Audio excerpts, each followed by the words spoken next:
نسبت به حیات در فیلم همه چیز باید بهتر باشد. کانی میلیار. السلام علیکم بینندگان عزیزی تلویزیون سیمای مستقل یکمین تاکشوی درس کینوشناسی است. ما امروز وابسته به موضوع سریال تماشا کنیم یا نه بحث میکنیم. اصلا سریال ها رو یا برای تلویزیون به نوار میگیرند یا خود شرکت های تلویزیونی سریال ها رو به نوار میگیرند و به نمایش میگذارند. سریال اولین فیروی خیل نام داشت که آن را از ماه اکتبر تا دکمبر سال 1946 به نمایش گذاشتند. محققان ساحه کینو رشد سریال ها را سالهای 90 عصر 20 ارزیابی میکنند. امروز نیز بیننده تاجیک تاریخ تلویزیون یا خود فیته ها بیشتر سریال های ترکی، هندی، کره تماشا میکنند و سوال اساسی برنامه این است که آیا وقتی ما بر عبث نمی رود. ما وابسته به همین موضوع امروز بحث میکنیم و وابسته به همین موضوع در سوی کارشناسان ساحه، محققان و همچنین دوستداران سینما را دعوت نمودیم. در سوی قرار دارند از معرفی اشتراکشان آغاز میکنیم. جهانگیر میرسلیموف، دلیل سنج و روزنامه‌نگار خوش آمدید. دانشجو و همچنین روزنامه‌نگار، خبرنگار بانو خوش آمدید. خب مدیر شعبه اخبار شرکت تلویزیون و رادیوی آزیا روزنامه‌نگار افضل بوسولیف خوش آمدید و همچنین روزنامه‌نگار کارمند تلویزیون شمس‌الدین نوروزوف خوش آمدید. دانشجو و همچنین خبرنگار فرزانه ذکری‌ها خوش آمدید. تنظیمگر اعظم رحیموف خوش آمدید. دانشجو و همچنین خبرنگار سرور همدموف خوش آمدید و همچنین روزنامه‌نگار و دانشجو امید شاهی جمعه خان خوش آمدید. امروز به حیث کارشناسان حضور دارند در سوی ما دکان فاکولته زبان‌های شرقی مؤسسه دولتی تعلیمی دانشگاه دولتی خوجند بانو اکادمیک باباجان غفورов نامزد علم‌های فیلولوژی استاد اسلام رحیموف استاد خوش آمدید و همچنین دیرکتوری مؤسسه دولتی سوخت سینما کارگردان یک چند فیلم ها چهره که شما میشناسید و همچنین کارگردان هنرمند و کارگردان تئاتر و کینو محیدین مظفر خوش آمدید استاد. خب قبل از آغاز بحث ما یک پرسش افکار از کوچه گذراندیم با سوال شما سریال تماشا میکنید یا نه و همچنین در فیسبوک نیز یک پرسش افکار گذاشته بودیم. بیاید نتیجه آن را شاهد میشویم و بحث را آغاز میکنیم. مرحمت.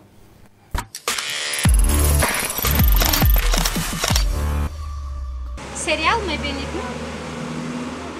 نه اونقدر. چوه؟ وقتم نیست بخیالم.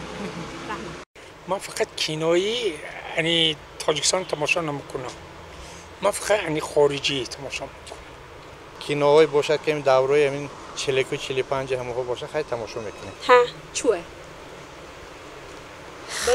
برای استراحت برای تمگیری. کینو فیلم های تاجیک هم نوستاد هست همه از بابی تماشا کردم. تربیوی основном. بسیارتر فانتاستیکه. Nima ko'rasiz, masalan, hayotdan olinadi ular. Hayotga bag'ishlanadi, urf-odatlarni ko'rsatadi, o'sha uchun ko'ramiz. Rahmat. سریال‌های روسی کухня, универ, сашатная. از سریال‌های آمریکا друзья تماشا میکنم. وقت نیستو؟ 20 سریال باشد 10 دقیقه بعد دیده تمام میکنم. آخرین بار کی سریال دیدگیم در خاطرم نیست. میکنم وقت باید یافت. اگر حیاتی باشد بعد سری بسیار مقولم نیست. ها اما کم. هر روز میبینم. برای استراحت به هر کدام حالت نباشم برای خودم میبینم. با سریالی باشد که تاجیکی ترجمه شده باشد. نه چرا؟ در همین دور و زمان حاضر وقتی سلسله فیلم ها را تماشا کردن نه. روش زندگی همین خیل شده مانده است که همه آواره کار و حساب زندگی شاید باشند. شخصانی که منتظر میشوند از این سری تا این سری این خیل آدمان فنت شده ماندگی. از بحری همه کار میبرند. وقت ندارند یگان کاری خانه را کردن اما وقت دارند سریال تماشا کردن. اکنون شما گویید که به خاطر چی سریال تماشا میکنیم؟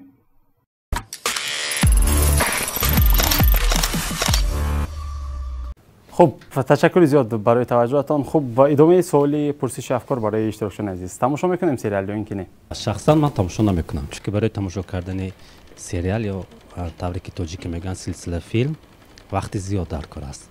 از جانب دیگر ما سلسله فیلم تاجیکی نداره قریب که اون رو با یک شوق و ذوق تماشا کنیم و اکثر خارجی هستند. خارجی هم خوب هستند ولی دیگر طرف مسئله اون است که بعضا سلسله فیلم های هستند که 1 سال ادامه میکنند یا زیادتر از اون تا 10 سال تا 20 سال.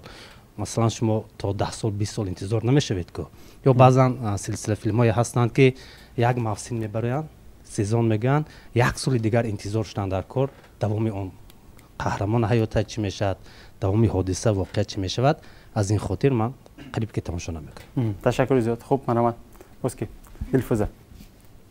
من هم عین زمان تماشا نمیکنم. باری آخر به فکرم صنف هفتم بودم که تماشا کرده بودم. مثلا یک فیلم رو من در همین تا سینی همین روزم تنها یک فیلمی یعنی سریال رو تا آخرش دیدم خلاص. همان هم باشد فیلم هندی یا ویرس لیزدیس بود. در یاد دارم که صنفی به فکرم 3 بودم تا صنفی همین ششمگیم هم ندیدم ده. بعد همان از سریال ها الکی خسته شدم. خیلی بسیار وقت رو میگیره. تشکر. خوب مرحمت. بسکی امید شو. مرحمت. من سریال ها رو تماشا میکنم. بسیارتر سریال هایی که امریکایی هستن تماشا میکنم ولی هندی یا اینکه ترکی یا اینکه روسی نه. بسیارتر سریال هایی که از امریکا برآورده شدند تماشا میکنم. باشد. مرحمت. بسکی سلسله فیلم های تماشا میکنم. میدونی چه خیلیش مثلا بعضی دراز فیلم هایی که سریال شامل و هو نمیبینم. بعضی فیلم هایی هست که مثلا سلسله فیلمو هر یک تا سریش به یک تا سوژه همونجا جنبه است میشه. به مثل پریواز چی مثلا 15 سری 14 15 سری به فکرم هست. هر یک تاش به یک قصه دیگر میشد. چون این باشد به فکرم دیدن میشد. وقتی که سریال هایی که سریاشون زیاد میبینید وقتی که 2-3 سریش دیدید همون محیط به وارد نشید. آقای محیط برآمدن قیینده. بسیاری سریال ها هم اساسا ترکی همه کارا میپتن هم به میشینن. لیکن هست سریال هایی که پورا میدگیم هم هست اگر تاریخی باشد. مثلا بعضی سریال ها هستن که تاریخی مثلا 5 سری میشه یا 10 سری 15 سری و یه وقت یافته اشغالی میبینم. لیکن ترکی و مثلا یا دیگر وحوکی باشد اگه تماشا نمیکنم. تشکر. خب پایلوی دیگر هست سرار مرحمت. واقعا من راستی گپ نه اونقدر به سریال شوق دارم. من بسیارتر کینوهای گویم که یک قسم هست همون رو تماشا میکنم. به خاطر چی؟ به خاطر اون که در سریال انسان نمیداند که وای معنایش چی است تا اون دمی که همون قسمای دیگرش رو ببیند. تشکر. خب الهی دیگر هست. اگر نه سوال دیگر برای شما این است که اون نفرانی که گفتید که نه تماشا نمیکنم و اون نفرانی که گفتید که ها تماشا میکنم به خاطر چی تماشا نمیکنید و به خاطر چی تماشا میکنید؟ جهانگیر مرحمت. تشکر زیاد. سال 2018 یک شرکتی تحقیقاتی ایتالیایی با نام هاموسیدینس یک تحقیقات انجام میداد بین با فراگیری 84 نفر آدم. مقصد تحقیقات همین که یعنی فیلم ها تله سریال ها انیخترش چگونه تاثیر میرسوند به رفتار آدم، به تفکر آدم، به حالت روانی آدم. نتیجه تحقیقات 3 ماه نشان میدهد که ما 84 نفر انتخاب میکنند و پیوسته به آنها تله سریال ها رو مثلا ماندن میگیرن آنها بعد از 3 ماه بعد خلاصه برآوری میکنند که یکچند آریزه یا خود نشانه های بد در آنها در همون اشتراکشون این مثلا اکسپریمنت یا تحقیقات پیدا می شود. یکی از این نشانه هاش همون اگر از نگاهی مثلا سلامتی گیریم در آنها فربهشوی احساس می شود. این یک طرفی مسئله. طرف دیگری مسئله اینجا در وقت پرسش یک نفر گفتند که مثلا من برای استراحت تماشا میکنم. لیکن تله سریال ها با توجه شما میرسونم که آدم رو استراحت اگر پیوسته تماشا کنید آنهایی که پیوسته تله سریال تماشا میکنند اگر به حالت روانیشون اهمیت دهید آنها خیلی عصبی هستند. یعنی آنها استراحت نمیکنند. بعد نپریجان نمیگردند. دائم سرشان بند میگردد به همون چیز. دوام قصه چی میشه؟ دوام قصه چی میشه؟ یکمش دومش اگر مبادا خدا نکرده بسیاری آدمایی که اگر مشاهده کرده باشید که سلسله فیلم تماشا میکنن مشاهده کرده باشید حالت روانیشون اگر خدا نکرده قهرمانی همون اساسی افتاد یا که مثلا یگان بیمار شود تمام در اون خاندان مثلا موتان گویا که یگان نفری نزدیکش این یعنی برمیاد از وابستگی. یک نشانه دیگرش یک آریزه، یک جنبه بده که یعنی دست اندرکاران این تحقیقات احساس کردن، مشاهده کردن در آن زنها، آنها از حیات نزدیکانشون تا جای، از حیات ریالی، از حیات واقعی خود تا جای دور رفتن. در آنها حسی بدبینی نسبت نزدیکان پیدا شد. سبب در اون که وقتی که یک نفر مثلا پیوسته تله سریال تماشا میکند یا سلسله فیلم تماشا میکند و از حیات خود دورتر میرود و مثلا در ابرزی همون قهرمان اساسی اثر خود رو تصور میکنند. برای چی فلانی مثلا اسمرالدا باشد اگر و یا دیگر چیز باشد، فیلم های پیشتره، برای چی خسیرمند و زنش مهربانی میکنند و شوهر من نه. البته معنی آن رو ندارد که تله سریال ها پورا ضرر دارند. این هرگز معنی این کار کردنی مثلا جنبه های خوبی سلسله فیلم ها رو ندارد. فهمم. تشکر جهانگیر. خوب مرحمت. بچه‌ها باش کی چی لا دارد. چرا نمیبینید یا اینکه چرا میبینید؟ خوب اکو افسر. طوری که در بالا گفتم برای آن نمیبینم که وقتی بیشتر ندارم. سلسله فیلم ها خوب هستند. مثلا فیلم های هستند، سلسله فیلم هایی که مثلا از جهتی مثبت هم تاثیر میرسانند، اما متاسفانه اکثریت شاید از 80% زیاد سلسله فیلم هایی که هستند این تنها به یک گروه اودیتور، به یک گروه معین مردم روانه کرده شده است که آنها تماشا میکنند. اگر طلبات نمی بود امروز سلسله فیلم ها زیاد استحصال نمیشد. به نظر من اکثرا سلسله فیلم ها برای زنهایی که در خانه می نشینند برای آنها پیش بینی شده است. از یک جهت خوب است که آنها به همین چیز گرفتار میشن و کمی باشد هم استراحت میکنند، هرچند که مثلا جهانگیر گفت که بسیار وقت عصبی میشوند، ولی جهتی خوب هم هست که به همین چیز اندرمان میشوند و وقتی خود را به طور خوب، یعنی آنچه که به طلباتشان بر میخورد میگذرونند. تشکر. جهانگیر الهه دیگر من. مالش واقعا اینجا نظرهای خوب بیان شد، ولی اگر از نگاه نسبتا فراختر نگاه کنیم، هر یک فیلم، هر یک اثری که برای مثلا بیننده پیشکش میشود یگان مقصد دارد. هر یک فیلمی که تله سریالی که مثلا پخش میشود یک غایه معین دارد. متاسفانه در ما، من طوری که گفتم، مثلا البته ما زیرک هستیم، تا جای مثلا تفکری جامعه امروزی ما رشد کرده است، ولی تا به اون حد نیست که درک کنیم که زیر آن کاسه کدام نیم کاسه نهان است. گپ سری آن است که مرکز در کشورهای خارجی این یگان جای بد کردن یا که چی کردن نه، تنها برای معلومات است که برای اندیشه کنیم. مملکت‌های الهیده خارجی همه ساله برای تحمیل ایدئولوژی خود توسط کینو میلیاردها جدا میکنند.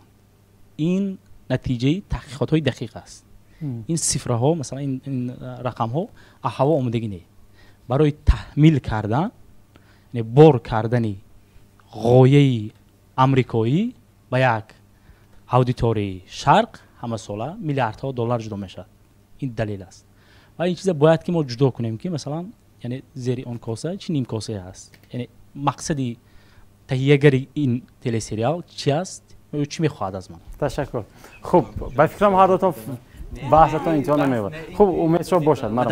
من خواستن گفتی من این بود که بله درست گفتید، یعنی که سریال تماشا کنین در یک جهت دیگر وقت کشی شاید که باشد، مثلا گفتیم از همون 60 دقیقه ها حیات ما عبارت است. پس سوال به میاد میاد که باید از تماشای سریال ها دست کشیدن لازم است، یعنی که ما همین چیز رو وایکنم باید تماشا نکنند. یک سوال تیم مالش همین سلسله فیلم خوب است، اون کس بعد گفتگی نیست، اما اینجا ما جهت‌های مثبتش و منفیش گفته استفاده مسئله خلاصه برای از خود تماشابین است. تشکر.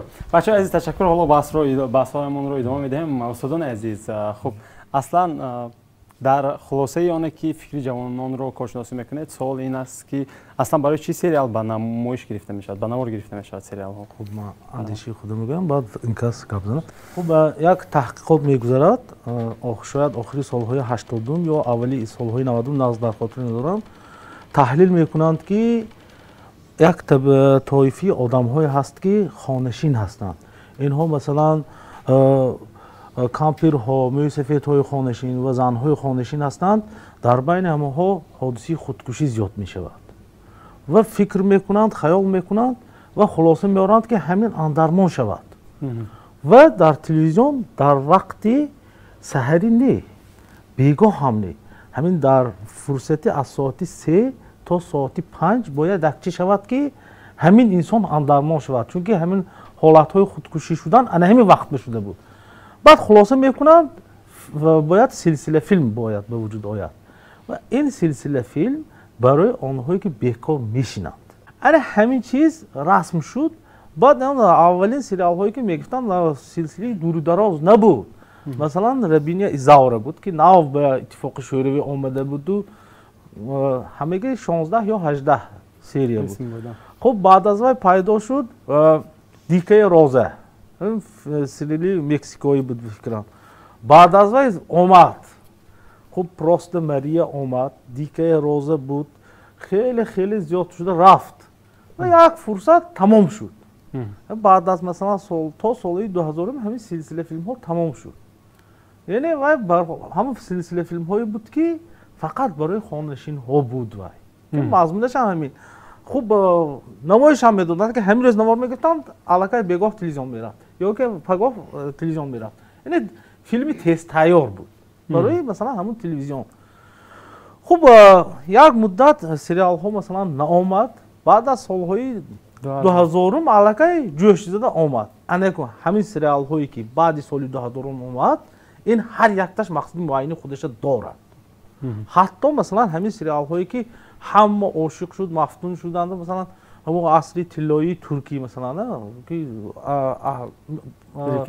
ویلکلیپنیویک و اگر تگش ببینید و ایدئولوژی دارد که مغز سری انسان به تاثیر میکنه حتی ما همین شاهد شدم یک محل زنها جمع شده پول جمع کرده به زیارت قبر سلطان سلیمان رفتنی شدند و احمق خیز را پنجکند را قبر رودکی زیارت کن این خیلی تاثیر منفی دارد لیکن در زیر هر یک سریالی که همین روز به برآمده ایستاده است یک مایش است و مقصدش است خوب فرض کردیم همون ویلکلیپنیویک و ترغیب تشویقی برتریت ترک‌ها از دیگر خلق یا اینکه من سریالی معروف که همه مفتون و شیفته شدن حضرت یوسف ترغیب تشویق مذهبی است تمام عمومی اسلامی نه ترغیب تشویق مذهبی شیعه هست در داخلی وای که بسیار چیزهای هست که مثلا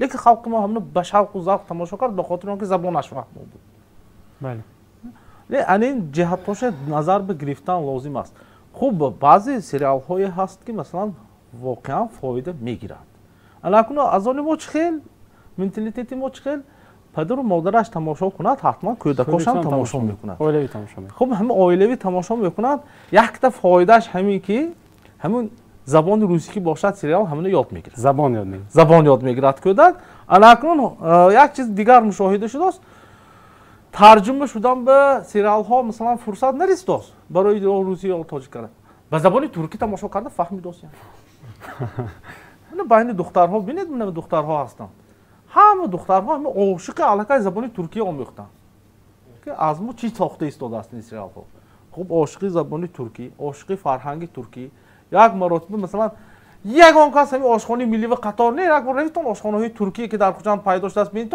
که باز تالارهاش پر از بازارها نوبت می‌ایستند یعنی این تاثیرش است خب قنچای تاجیکی هست مثلا خب شکراب است میگیر بخور آش پلاو است مستوه هست ماش برنج است نه رفته وای باید شوربه ترکی خورد یعنی خیلی تاثیر رسانده ایستاده است فرهنگ ملی خودم حکم کرده ایستاده یعنی این جهتاش به تاثیری منفی میرساند و مقصدشون هم همین خیلی است تشکر زیاد. خب سپاس. بینندگان عزیز ما رو ترک نسازید ما پس از بخش رکلام برمیگردیم.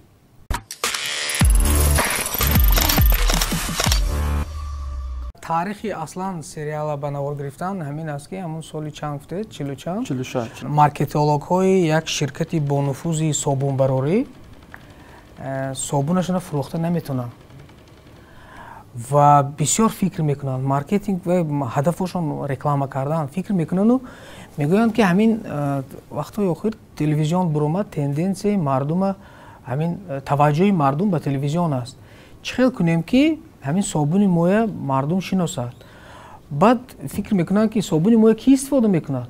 زنها. زنها چه ناز میبیند؟ زنها عشق و عاشقی، جنجال های عشق و عاشقی و بعدا همین گونه سر میشود، کارگردان جلب میکنن، سناریو نویس جلب میکنن. برای همین هم نامی اصلا سریال میلنی اوپرا است. یعنی تاریخش همین است که اوپرای برای صابون. بعد در وای فیلم در هر یک سری زنها صابون گرفته همه خیلی جامعه شویی میکنن. بوش کشیده. وای شرکت در مدت 1 سال صدها مرتبه ویش حجم استحصالش ویش کلان میشه.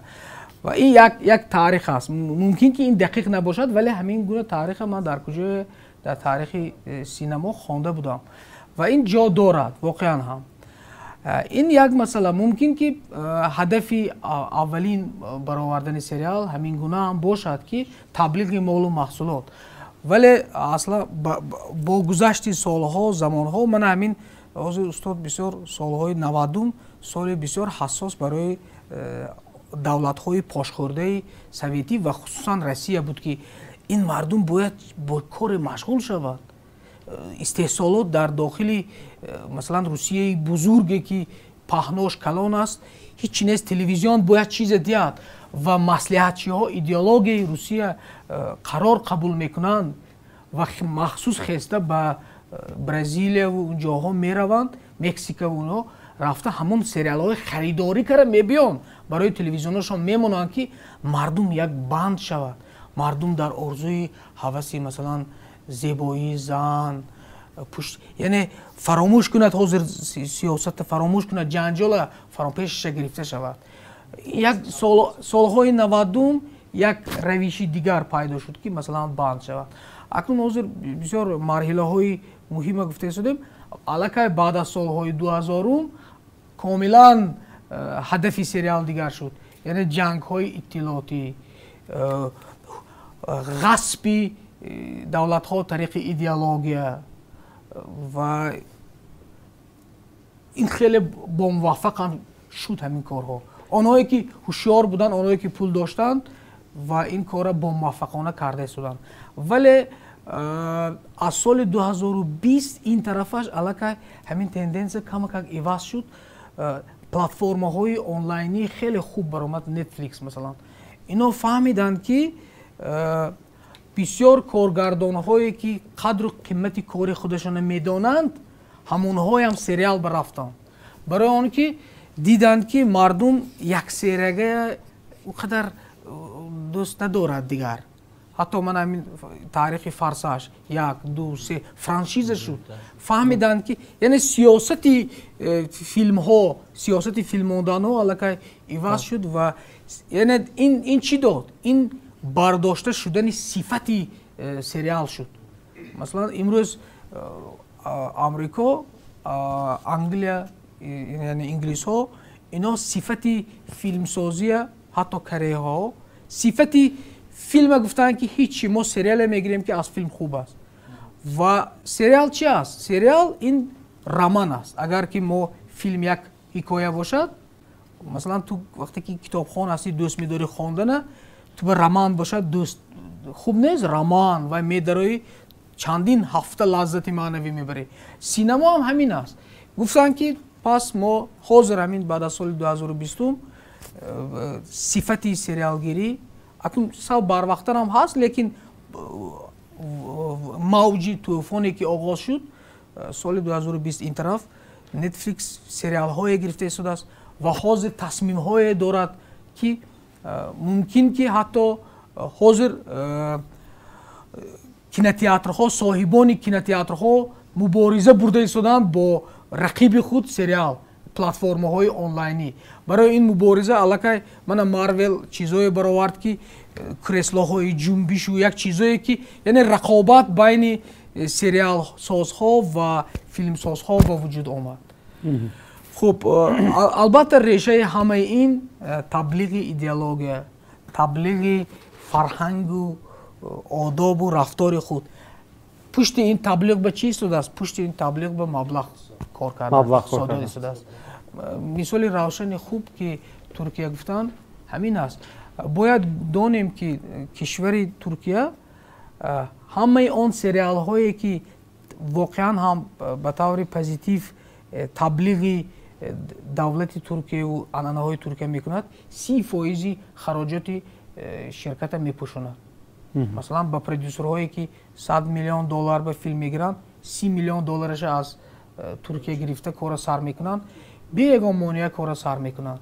Ва ҳамон масалан великолепный века ман як маълумот хонда будам, зиёда аз 700 миллион нафар дар 70 давлатҳои дунё тамошо карданд ва даромади Туркия ҳамасола аз соли 2018 маълумоташ ҳамин ки ҳамасола $500 миллион амрикоӣ аз ҳамин сериалҳо даромади ҷамъ мешавад ва дар ҳадафи стратегии онҳо аз соли 2023 оғоз карда ба миллиард баровардани маблағ аст.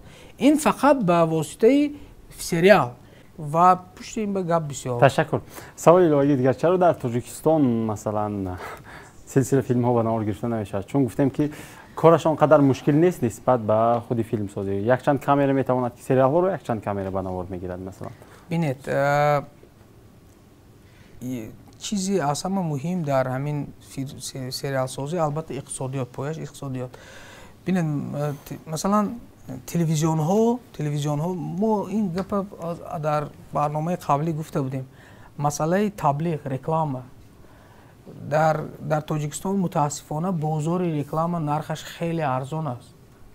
Хеле арзон аст. Масалан як серияи сериал мо аллакай тасмим гирифтагӣ ҳастем ва сар мекунем рӯзҳои наздик ин кора, вале фарз кардем ки барои як серияи сериал ки 12 серия якум сезон аст, як серияш агар аз ҳама кам гӯем 200 000 сомонӣ хароҷот мешавад.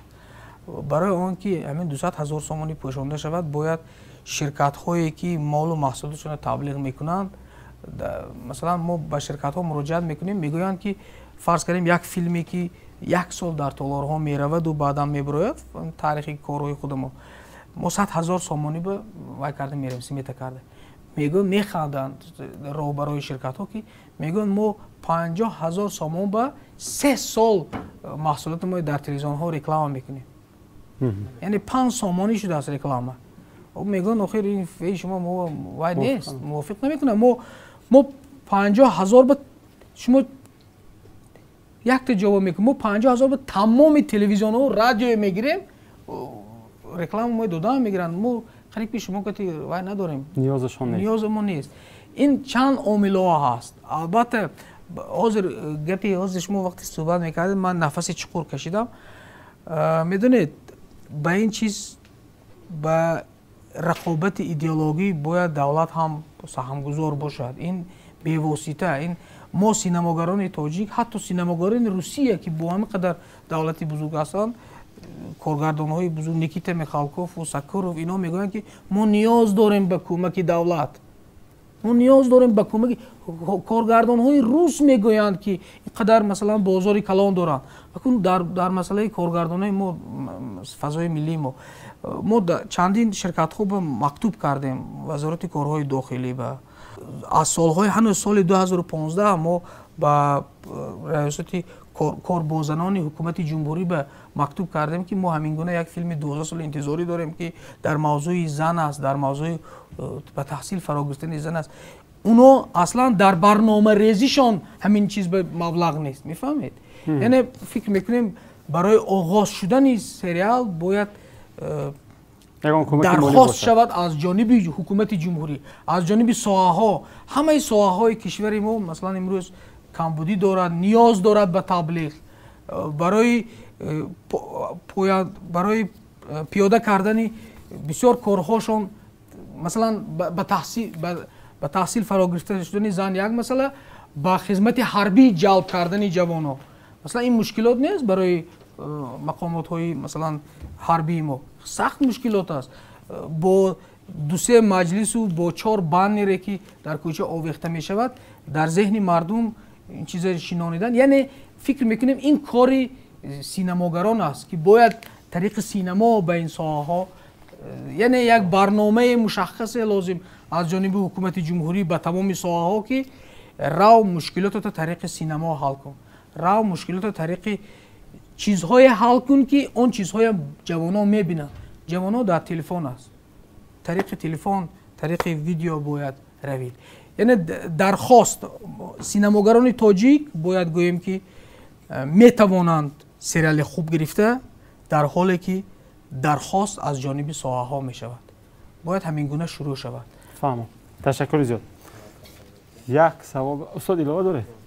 محمد ایلوا. خب اینجا خیلی خوب گفتن که از متخصص ساحه هستن. یکی با اندیشه من باز دیگر چیز است. اساس این مبلغ است. این خواهیم هم نخواهیم هم این مبلغ است.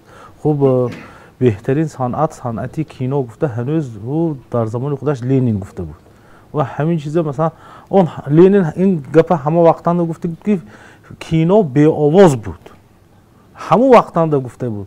یعنی برای ترغیب و تشویق مثلا سیاسی دولت، ایدئولوژی دولتی کینو چیز بهترین است.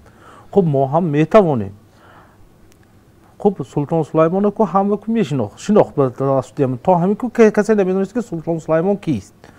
لیکن همون سلطان سلیمان هم در چند جایی همون فیلم من خودم قید کردم اونجا میگوید که امیر سید چنین گفته است و گپ درباره اسماعیل سامانی میرود.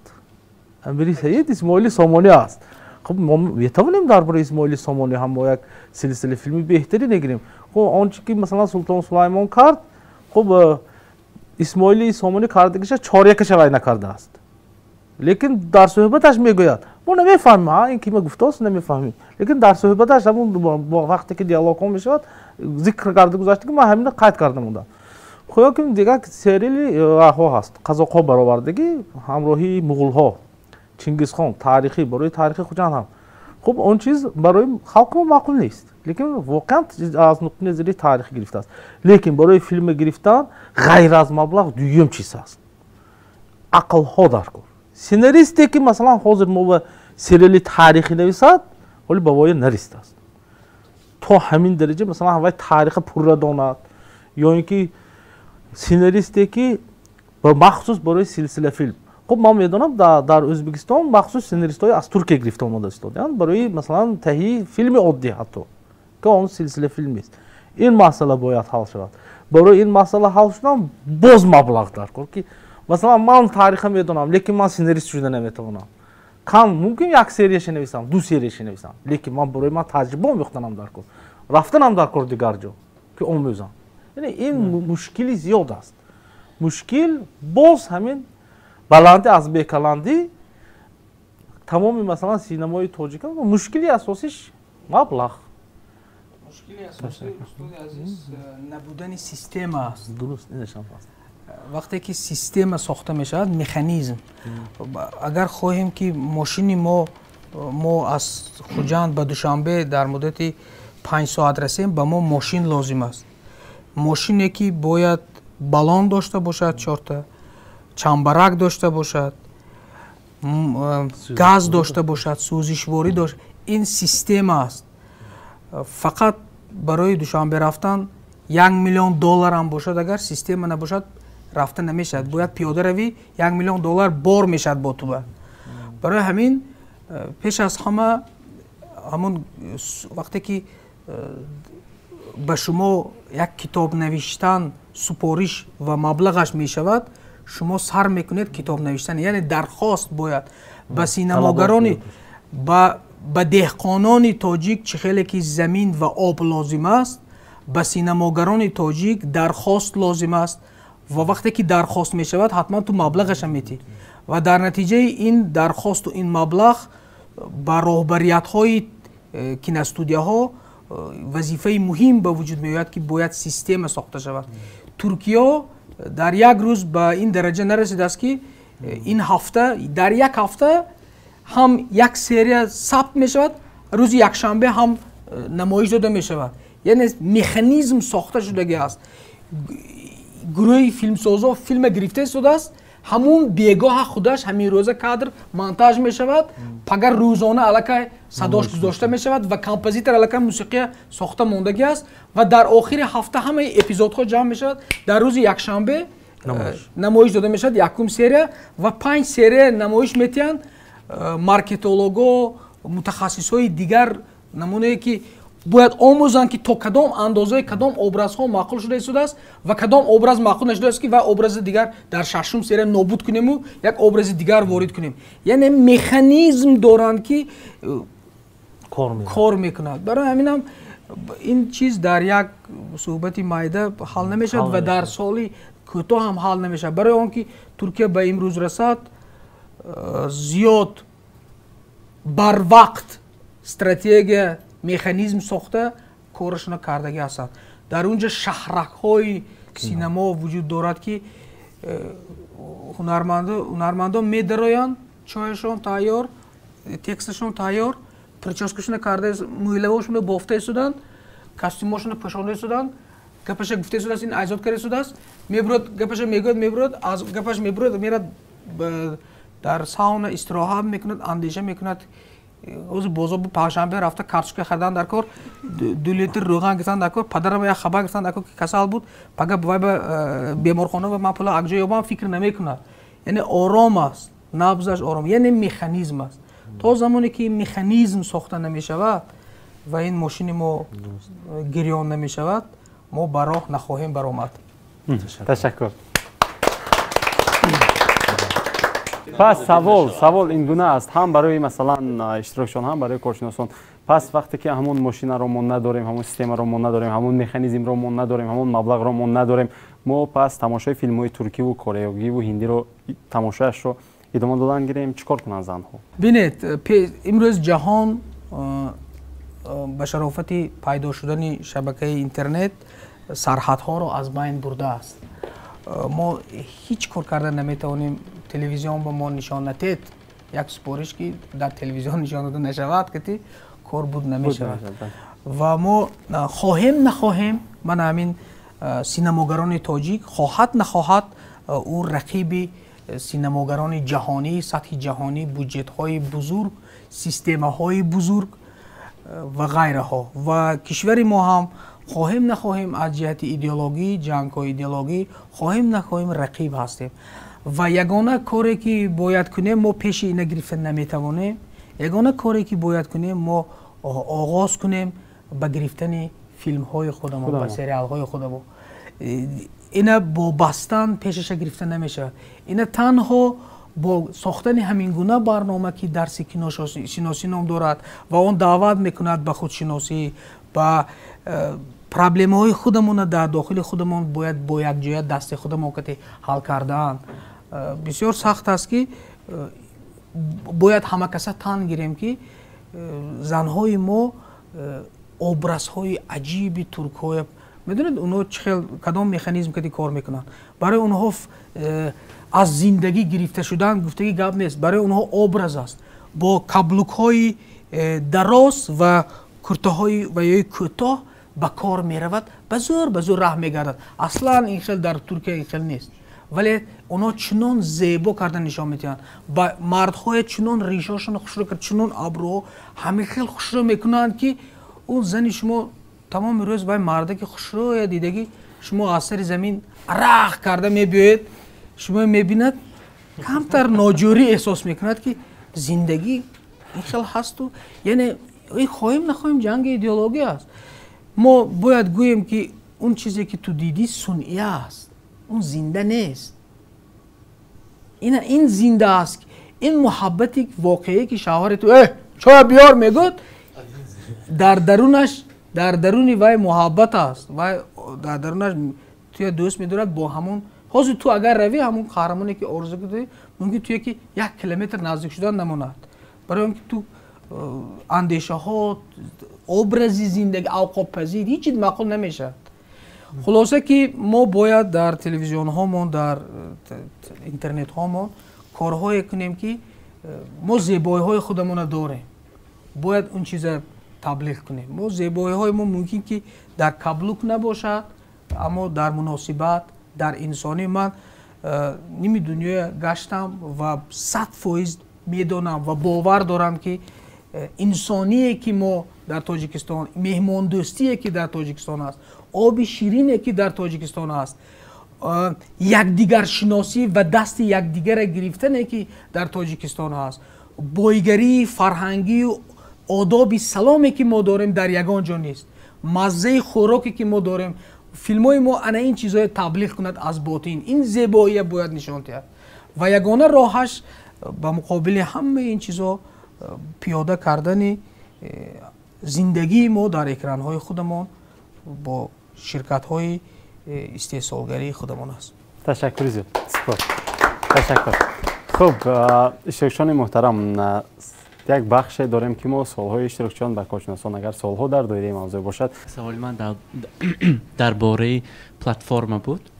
شما گفتید که مثلا پلتفرم نتفلیکس هست که در اونجا فیلم و سریال هایی که امریکایی است در اونجا گذاشته میشن، تماشابینان تماشا میکنن. پلتفرم تاجیکی هست که در همون کینوها و سریال های تاجیکی جایگیر میشوند و تماشابینان میتونن از اونجا در وقت دلخواه دارند و کینوهای مست تاجیکی تماشا کنند. نه، پلتفرم آنلاینی تاجیکی نیست.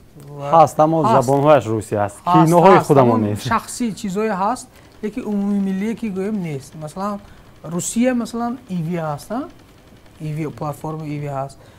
هر یک باید کشورها کوشش کردن که پلتفرم خودشون سازن. و من از بسیار گپای گویم اگر پیشکی میشود، من دوست نمیدارم نقشه های گفتن، همه این چیزها در ذهن ما هست. ما همه ساله به تمام دنیا سفر میکنیم، دیده استودیم، آموخته استودیم چی کارها کردن در کار و ما در سالهای نزدیکترین این کارهای حتما میکنیم. حاضر در کجا جایگیر میکنید؟ مثلا کینوهایی که استحصال شرکتی حاضر ما نیت داریم که بعد انشاءالله بعد از فستیوال های کاتگوری آ نتفلیکس به پیشنهاد کنیم، نیت داریم که ایوی به پیشنهاد کنیم، پلتفرم های اروپا هست چند تا هم جاها پیشنهاد کنیم. ما کوشش کردیم که بازار جهانی برای.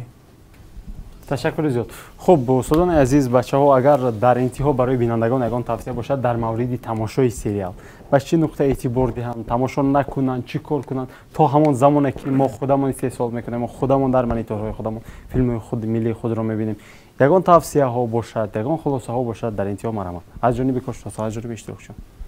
استادا خب چند مدت پیش یک مرد خیلی با من شکایت کرد که صحبت درباره فیلم های هندی رفت، میگفت حاضر فیلم های هندی همش بی معنی شدگی این عام. من گفتم گوش کنید پیشترش چه خیلی بود؟ گفتم پیشترش نقص بود، مضمونش بود، این بود اون بود. گفتم گوش کنید پیشتر کینوها از سنزوری سویتی میگذشت، پیشتر هم همه خیلی فیلم ها بود لیکن شما با نمی اومد.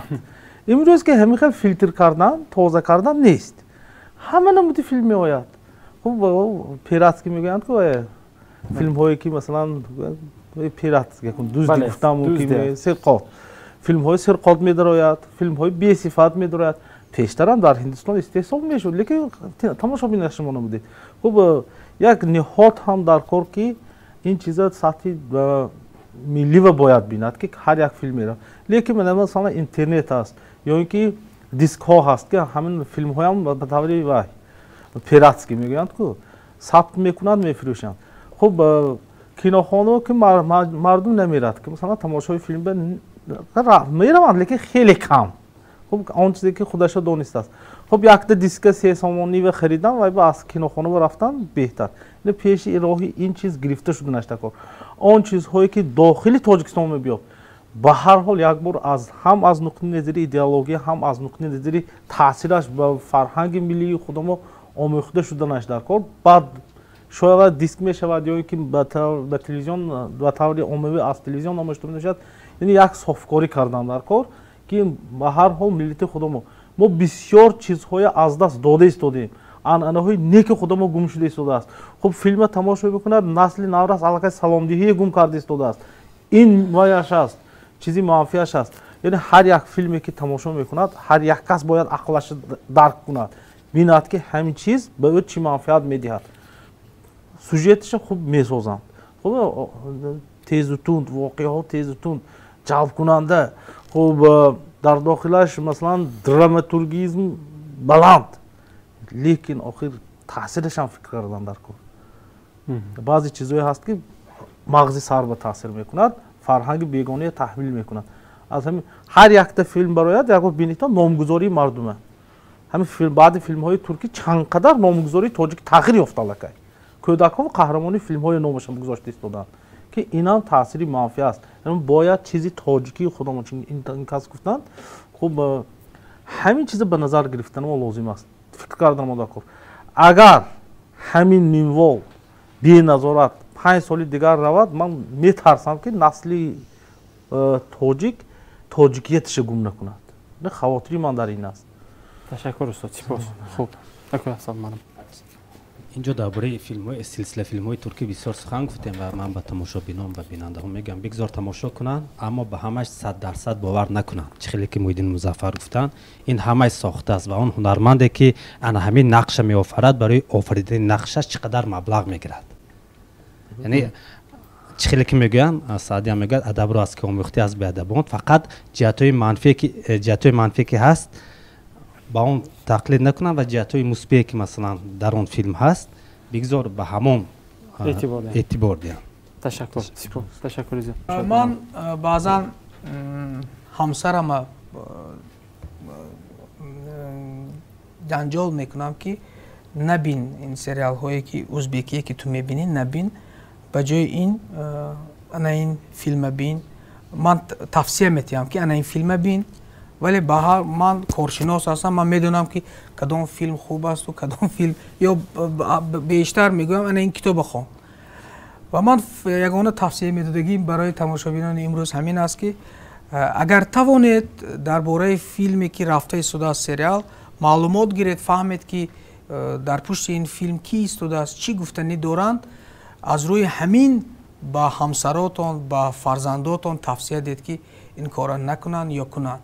ба ҳар ҳол ман тавсия медиҳам ки мо мардҳо соҳибони хона, мо пиронсоло соҳибони калонсолҳои хона бетараф набошем.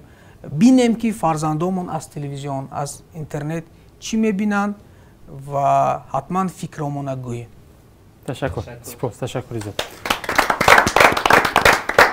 як барнома аз интернет ки хонда вай сериал будааст. як ба намуди барнома сохта истодан, ҳамин слепая. дар бори як фолбинзанак ки вай чашмаш нобино аст. баъд ҳамино ҷустуҷӯ кардам. дар таги решаш як чиз аст. нигоҳ доштани шугунҳои русӣ. дигар ҳеҷ чӣ нест. мо ҳам миллионҳо шугун дорем ки аз русҳо тавонистанд ки ҳамин чизе тавассути ҳамон як қаҳрамон сохтану як сериал сохтан ҳамин чизошоро нигаҳ дошта истоданд. мо ҳам шугун дорем. ҳамин чиза метавонем ки масалан на ба мисли масалан ҳамон сериали Слепая, лекин дигараш кади дигар роҳ ки карда метавонем. мардуми мо масалан конаш аст. кони масалан зарбу масалан кони макон худи ривоятҳои агар мо ривоятҳои мардуми мо агар ки масалан наворгирӣ кунем ки ман намедонам ақаллан 300 сол фурсат лозим аст. ақаллан 300 сол лозим аст. ин чизҳое мо чизҳои беҳтарина дорем. хуб образҳои фолклори мо, образҳои мифологии мо аллакай ҳамсояҳо гирифта аз они худ карда истодаанд. хуб тавассути сериал, тавассути кино, тавассути асарнависӣ. лекин мо аллакай мо масалан ҳамин гуфти ин кас ки мошина мо оли тайёр не, раҳбу баромада наметавонад. ин чиз ба якта масалан синомогар наметавонад, ҳукуматдор наметавонад. аввал талабот шуднаш дар кор. баъд ки якчӣ мешавад. ман гумон дорам ки ин қадар ҳам сахт ин чиз ба андӯҳгин ҳам нестем ё ки рӯи ҳафтода ҳам нестем. мешавад. боистиги мешавад. хуб сухти синемо ҳеҷ ки дар хотираш набуд ки дар вилоят пайдо мешавад. лекин ҳамин гурӯҳи ин кас ҳамин кора кард.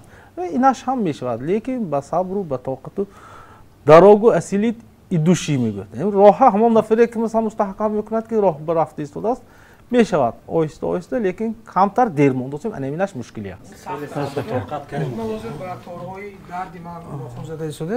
ба ғайр аз фолклор мо медонед чӣ қадар қаҳрамониҳо дорем. ва ҳамин як ҷанги бузурги ватанӣ мо дар ВГИК зиёда аз 60 филми таърихӣ дидем ҷангӣ ки замони шӯравӣ сохта шудааст дар бораи соли 41-45. ман якта образи тоҷика дар онҷо надидам ки дар вай ҷанг иштирок карда бошад. устод равонашон шод буд, устод Айнӣ як худашон 60 серия 60 серия ҳастанд ки образи айние мо шиносем. Инҷа Теймур Малик садҳо Урунхоҷаев, яъне ин қадар образо дорем ки 100 сериява мерасад, ҳар як образашон мо 100 сериява мерасад, вале барои ин чиз механизм дар кор аст. Вақте ки механизм мешавад, ҳама коркати таъмин мешавад ва вақте механизм мешавад, мо ба барнома мо ҳунарманда даъват кардан ба вақти ҳунармандо намерасанд. тамоми ҳунармандо банд мешавад ва мегӯяд ман ришама намегирам, риша ҳама қижурагӣ барномаиш мо ман иштирок карда наметавонам ва сози сериал рафта истодааст мегӯяд. яъне тамоми ҳунармандо мо орзуи мо коргардонҳо ҳамин аст ки ин механизм сохта шавад то ин ки орзуи тамоми ҳунармандо амалӣ шавад. онҳои орзушон ҳамин аст ки образи аҷиб офаранд. ташаккур. бинандагони азиз, ман хотиррасон мекунам ки дар барнома мо озмун низ дорем. шумо бояд ки дар озмуни мо ширкат вардида соҳиби тӯҳфа ҳам шуда метавонед. хуб, мо барои шумо як порша аз филми тоҷикии муосир барои шумо мегузорем ки андешаатонро вобаста аз нуқтаи назари дарси киношиносӣ ба рақамҳое ки дар зери монитори шумо аст ба месенҷери Viber ва Telegram мефиристед ва барои 3 нафар мо тӯҳфаҳо низ дорем. Умед. این کاسه سفنوک است. وقتی شما مثل بابایم پیر و بیمدار میشوید، من به شما از همین کاسه خوراک میدیم.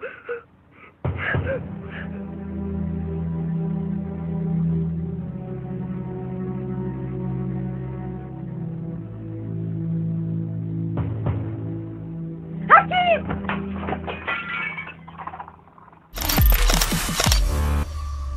хуб, мо имрӯз вобаста ба мавзӯи сериал тамошо кунем ё не. андешаамонро гуфтем, баҳс кардем. дӯстдорони синамо низ андешаашонро гуфтанд, коршиносон низ бо ҳасрат андешаашонро гуфтанд, пешниҳодҳояшонро карданд. қабул кардан ё накардан аз ҷониби шумо аст. мо дар дарсҳои дигар бо мавзӯъҳои нав бармегардем. худоҳафиз.